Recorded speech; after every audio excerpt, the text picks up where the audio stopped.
On AOPA Live this week, the FAA calls in a foreign agency to investigate a midair collision involving one of its own. And redefining low and slow, but how about slower than a car and less than 10 feet? Join us for the river run. How can corrosion affect your airplane? We'll take a look at what to look for. Yes, I'm Alyssa Miller, riding along with Sean D. Tucker. We'll take you along for the ride. AOPA Live this week starts right now.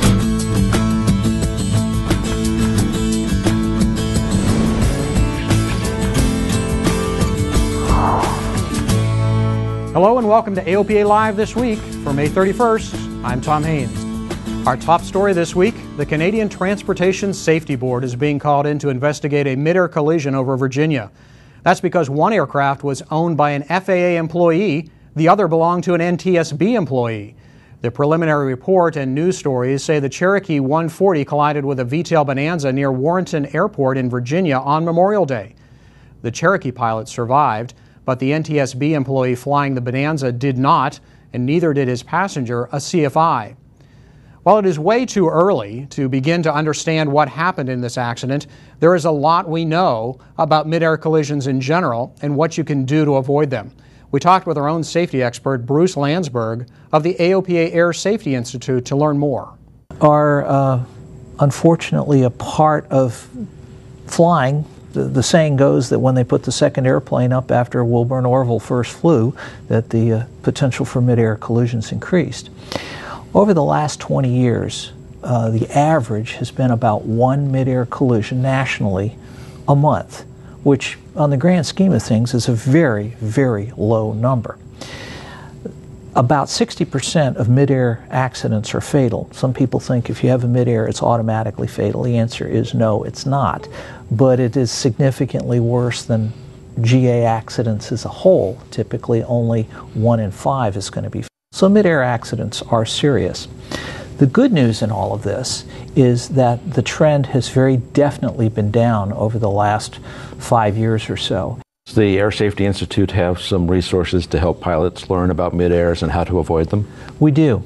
We have a safety advisor that's available online for anybody to download. It's about 12 pages and it's chock full of all of the information that we have available for avoiding midair collisions. It talks about scan patterns, it talks about where collisions are likely to occur, basic radio techniques to advise other pilots of where you're going to be.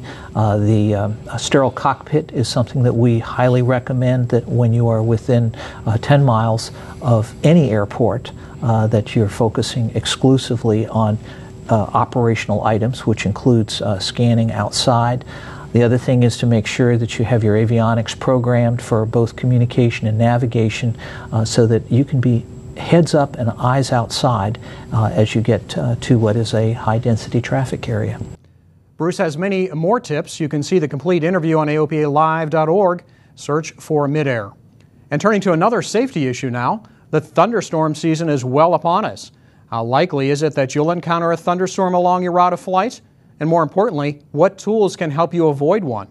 AOPA's Thunderstorm Avoidance Subject Report discusses the various types of thunderstorms, weather factors to consider before taking off, en route storm avoidance techniques, and thunderstorm detection technology. You can find it by typing Subject Report and Thunderstorm into the search box on AOPA.org. And be alert for more thunderstorm resources brewing on the horizon. The Air Safety Institute's Thunderstorm Week begins June 11th. Stay tuned, there'll be a lot more to help you deal with those nasty buildups. And as we told you last week, maneuvering flight is a leading factor in general aviation accidents. And the stall spin sequence figures high in maneuvering accidents. So a spin-resistant aircraft could have a theoretical safety advantage. That's what Icon says. The company has just released this video claiming that the Icon A5 will be, quote, the first conventional production aircraft to ever achieve spin resistance as defined by the FAA, end quote, and also as defined by FAR Part 23. But we should note that the Icon A5, when it is built, will be produced as a light sport aircraft, not under Part 23. Part 23 applies to new traditional aircraft, and Part 23 is where the FAA spells out what's required for spin resistance. Those rules technically don't apply to light sport aircraft. You can see the full video at www.iconaircraft.com. Most of us have seen Team Oracle pilot Sean D. Tucker perform at an air show. His signature red airplane stands out in the sky. Have you ever wondered what it was like to fly with him? AOP Online's Alyssa Miller got that chance. She got the chance to dance with Sean D. Tucker.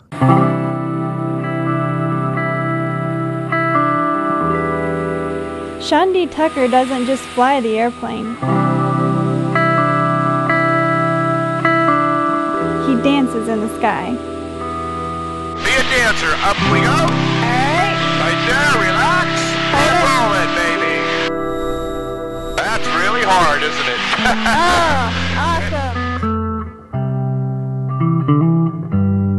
And today, I'm lucky enough to be his partner for a lesson above Central Virginia. Remember this, we don't learn this stuff overnight. Yeah.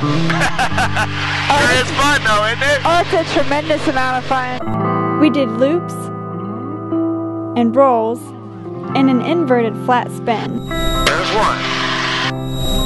There's two.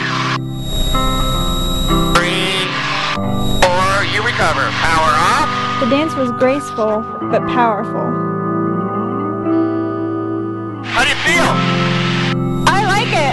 I have some trouble picking out what points to look at for my rollout on that one. Yeah, but that's okay.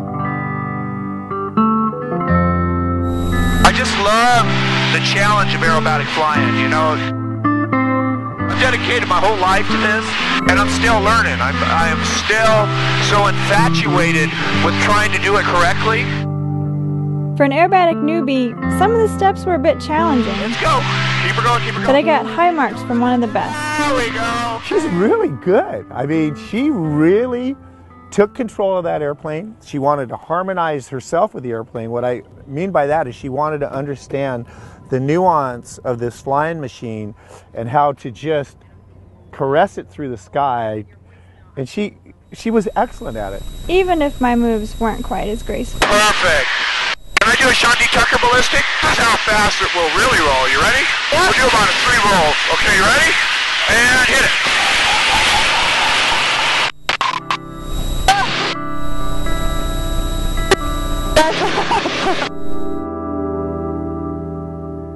You're a prima ballerina, baby. Very good.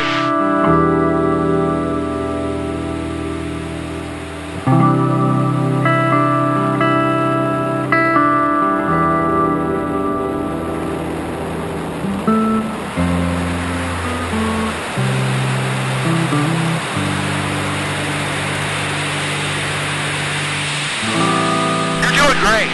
I'll fly with you anytime. This is so much fun. I agree. Alyssa Miller, AOPA Live.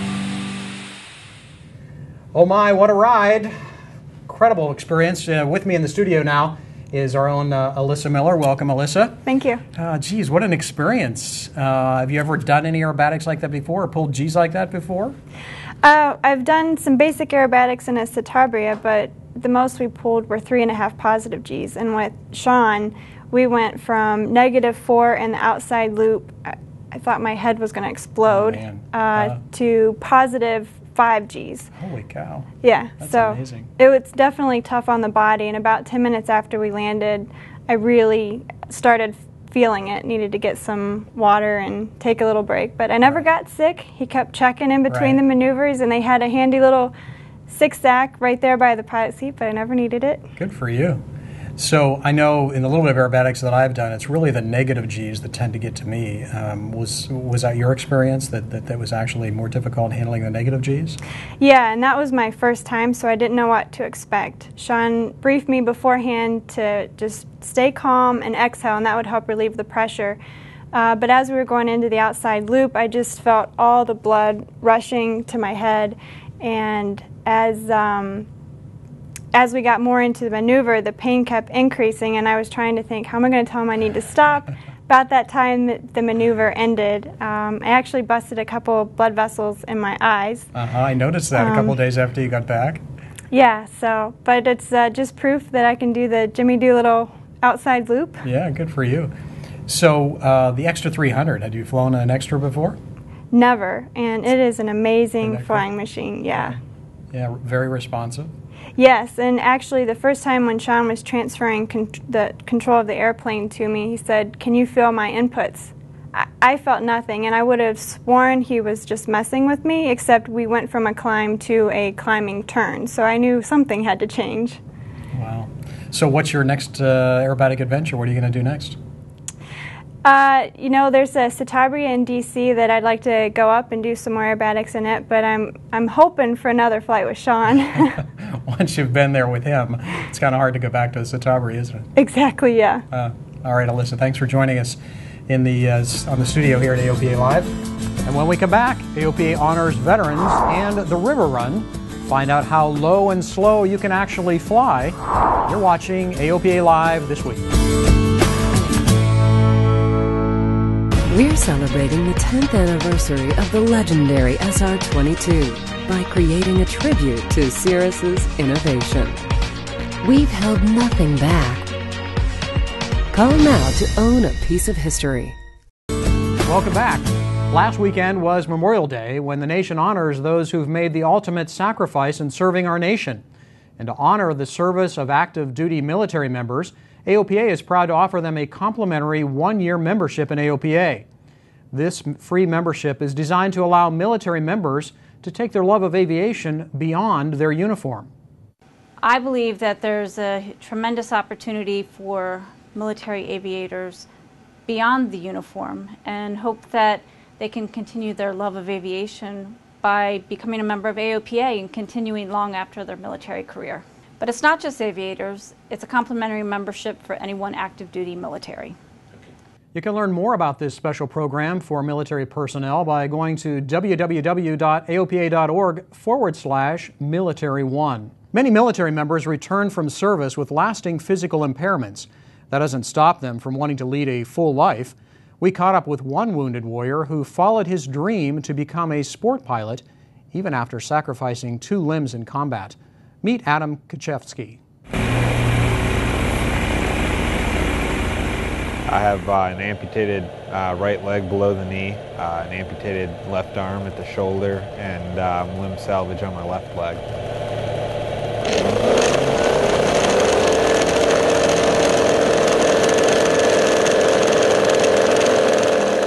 I think the way that I'd learned to fly was a little bit more unconventional in the fact that I didn't go through a traditional flight school.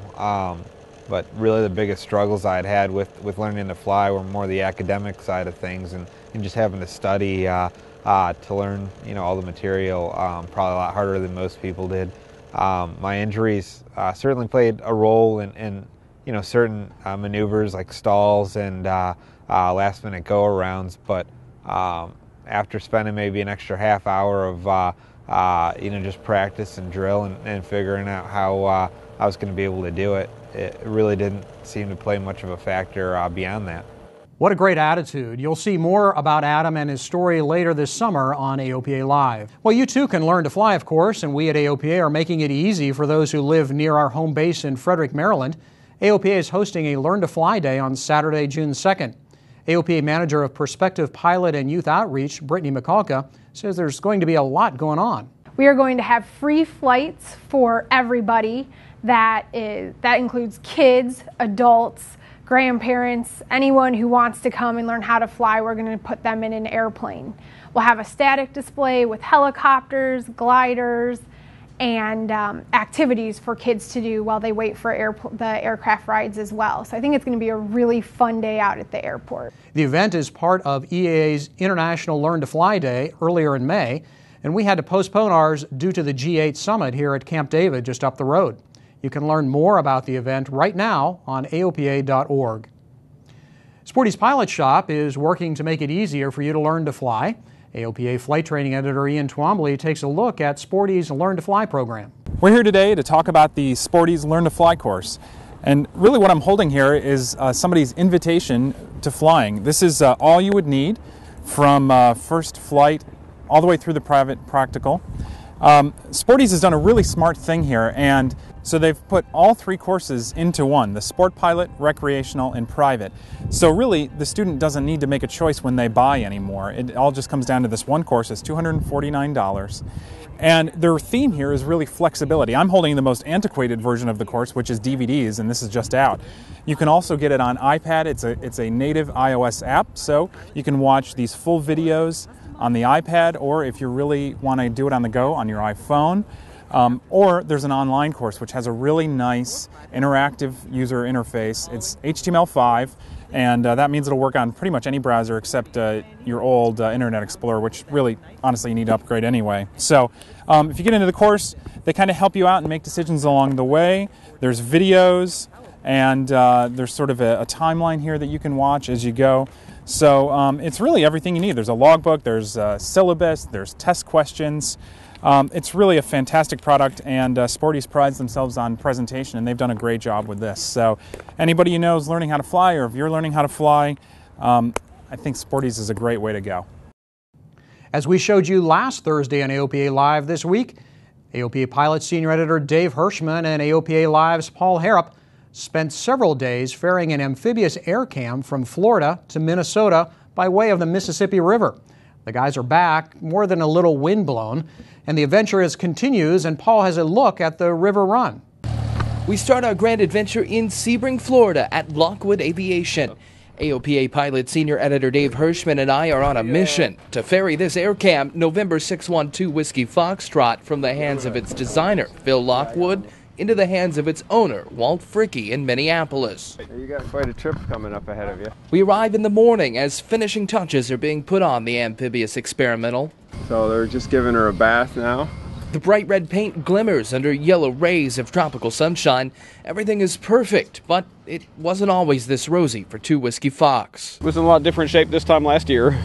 Yes, it was. Yeah, well, we spent the last year rebuilding the airplane. Sun and Fun, 2011. The tall twin was tossed in the tornado. Over the last year, it has had a near total rebuild, and today is ready to fly. Dave got checked out in the Aircam by the man that designed it. We'll have more on the Aircam's history in another episode, but this story is about taking flight. Traffic Aircam departing runway 32, it will be westbound Sebring. Off we went into the Florida sunshine. Those finishing touches in the morning put us well into the afternoon for takeoff in the heat of the day. You don't really feel the thermals so much as you experience them in the open air. It's more of a warm breath from below and less of a roller coaster, but still, we tiptoed past Tampa and cut it for the coast. And to me, that's where the really enjoyable part began, because the air was smooth, the scenery was fantastic. You know, we were able to drop down to low level and follow the coast just offshore. From that perspective, you really feel a part of the environment. You're only moving 75 miles an hour, and you get to soak it all in. The airplane makes it totally unique, and the way that you see the world is exceptional, because you get to fly unencumbered by any glass and metal surroundings, and at lower level, and it's a sensory experience. I mean, you see things, but you also feel, smell. It's a tactile experience. It's unlike flying any other airplane. Low and slow in a unique airplane, you not only interact with the world, but the people in it, who all seem delighted to see our unusual flying machine. And when you wave at them, they wave back. Once we got north of Cedar Key, we redefined the term low and slow. 75 miles per hour, 10 feet off the water. You are thoroughly enjoying the experience, and it's 100% enjoyment. With huge grins, we turned up the Swanee River to make a lazy path towards Cross City for some fuel, but before we got there, we couldn't help but play with the floats.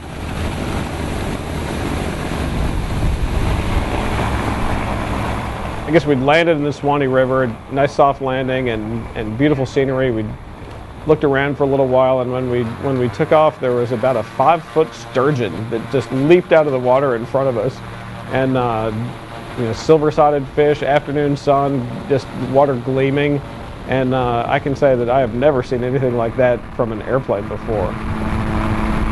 It's the thing that I kept thinking about while we were doing that was just how great it was, and I was almost disappointed because I knew that the rest of the trip was going to have a tough time matching what we were doing on that very first day. On our second day, a somber reminder of severe weather's power.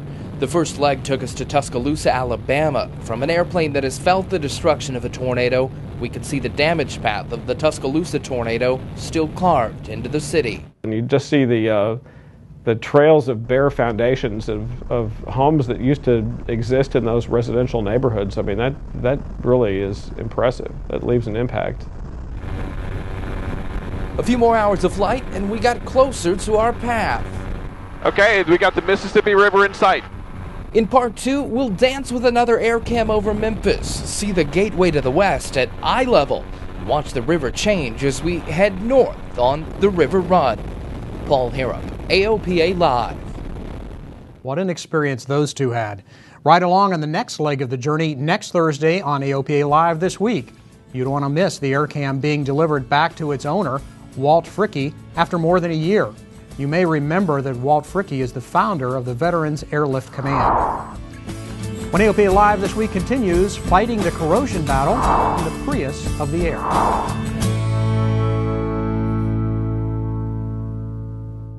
The thing about radar is you don't know, is this convective?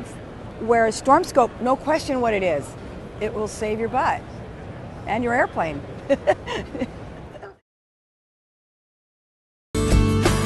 Welcome back to AOPA Live this week. Cessna aircraft have been in the news lately. The company has spread the word about corrosion that could affect much of the current fleet of 100 series aircraft, and there are directives out pertaining to 200 series Cessnas as well. But corrosion is a problem that every owner of an aging aircraft must be prepared to do battle with, as AOPA Live reporter Jim Moore learned firsthand. Hartford is no different than any airport. Ramps around the country are lined with at-risk aircraft. This, however, is personal. That's my Piper's tale, drawing the eye of Eric Santerre of VIP Avionics during 7.6 Mike's 34th annual inspection. The steel and the aluminum, because of the fact that they're dissimilar metals, they do react differently within each other. Not within a year or two, but having it being a 30-year-old airplane, time is your worst enemy. In regards to your airplane, there was dissimilar metal corrosion between the aluminum rivets and the steel tail attach brackets. And what ended up happening was the head of the rivet corroded off and popped off. And what needed to be done was the rivets driven out, drilled, and replaced with new rivets. While Cessna has recently been calling attention to corrosion and fatigue inspections of its older models, corrosion may invade wherever paint is scratched and even where it isn't. Those headless rivets still held the steel parts in their proper places underneath the aluminum skin. Catching this one early had some obvious advantages. The corroded rivets now removed, their holes are visible here on the horizontal surface, just inside the skin. There's actually really no major difference between a Cessna 100 series, Cessna 200 series, Piper, Mooney, Beech, in regards to sheet metal, unless there was a package done to the airplane for corrosion resistance or corrosion preventative. Here's the original Piper production order for 7.6 Mike. No such luck. The older version airplanes, it was just never thought of because of the fact that these airplanes were never thought that they were going to last 20, 30, 40, 50 years. And basically what we have is deteriorating aircraft. Eric showed me another kind of corrosion on a Cessna. There is a little bit of corrosion on the belly right here. This is actually one of the types of corrosion which necessarily may not catch somebody's eye right away. It looks like little worms or a little river or something of the sort underneath the paint. That's the reaction of the aluminum breaking down and the paint breaking loose from the skin. You can take some sandpaper or some Scotch-Brite and knock down the paint, and which would eventually remove the acids and the corrosion. Then that could properly be treated with an iodine, a primer, and a paint. Iodine is an acid that is put on bare metal that creates a barrier between the aluminum and the environment that prevents the environment from getting to the metal. Causes the surface of the aluminum to convert itself into a sacrificial coating. And it turns the aluminum a yellow tinge, like a hay straw, wheat straw color. Not all missing paint is a sign of corrosion. This is simple wear and tear. But some seemingly innocent chips have a sinister side. You're actually looking at corrosion on the top of the wing. Between the paint layer and the skin, aluminum starts breaking down and wanting to go back to its original state as it was in the earth. Back on my airplane, the screws surrounding the fuel tank are showing their age, but replacing them can wait. These are not holding structural loads. Cutting the paint with a razor edge will allow the screws to come out cleanly and be replaced. There are other tactics depending on where corrosion strikes and how severely. There are other corrosion compounds that are out there, such as Corrosion X or ACF 50, which kind of keep corrosion at bay without actually removing it. But these compounds do need to be applied typically every couple of years. It's not a one-time fix. An hour or two of preventative maintenance will help keep those tail feathers and the rest of the parts firmly attached. Just like Homeland Security, the secret with battling corrosion, if you see something, say something to your mechanic. There are things that can be done. In Hartford, Connecticut, I'm Jim Moore, AOPA Live. As the owner of an airplane that turns 40 this year, I do need to be paying attention. Always something with them, isn't it? Well, what's the best fuel for an aircraft? Last week we showed you two approaches to making the prop spin electrically, one pure battery, the other using solar cells. But Austrian aircraft maker Diamond has its own ideas on how to make an airplane go. They're developing both diesel engines and something called a serial hybrid. Think of a Prius. AOPA pilot editor-at-large Tom Horn has more. We are creating electric power in conjunction with this engine plus a generator. The energy is either stored in batteries or directly used for the main engine which is driving the propeller. Diamond's 55 horsepower AE50R engine was designed for motor gliders and an unmanned reconnaissance aircraft. The hybrid power system flew at the Paris Air Show in Diamond's Katana Extreme motor glider. And then, once you are in the air and in your cruising altitude, you can reduce power from the electric engine, and so this system will provide enough electricity to ensure that the airplane can fly a very long distance. Diamond is working to reduce the weight of the rotary engine generator combination. They expect to have a hybrid-powered aircraft on the market next year. Diamond continues to develop new diesel engines. This one's the AE500, the Austro-Engine 500 model. It's intended to be used in the DA50 when it's finally put in production. It's a 280 horsepower monoblock engine, which means the bottom end and top end are one giant mass of aluminum, and you can see the casting is pretty huge. This engine is a multi-fuel engine. Of course, it will run with Jet A1, with diesel, but it can also run on biofuel and even a mixture between, in the emergency case, between gasoline and diesel. This turbo diesel will develop 280 horsepower, pulling the DA50 at 200 knots at up to 18,000 feet. You even could cross the Rocky Mountains without having too much sweat. Dries says this engine still needs a little more development work, but it's what the customers want. We have also the 180 horsepower engine available for the DA50, and the airplane is flying very nicely and very efficient. But our customers, unfortunately, want to have 250 plus horsepower for this airplane. So, unfortunately, they have to wait for a little bit time until this engine is ready. At Aero Friedrichshafen, Tom Horn, AOPA Live. Coming up next Thursday on AOPA Live this week, a look at Mull Aircraft. We continue our river run up the Mississippi and all that's new in the world of general aviation. But we leave you this week with more from the river run. Check out Dave Hirschman hanging out down on the Suwannee River through the camera of Paul Harrop.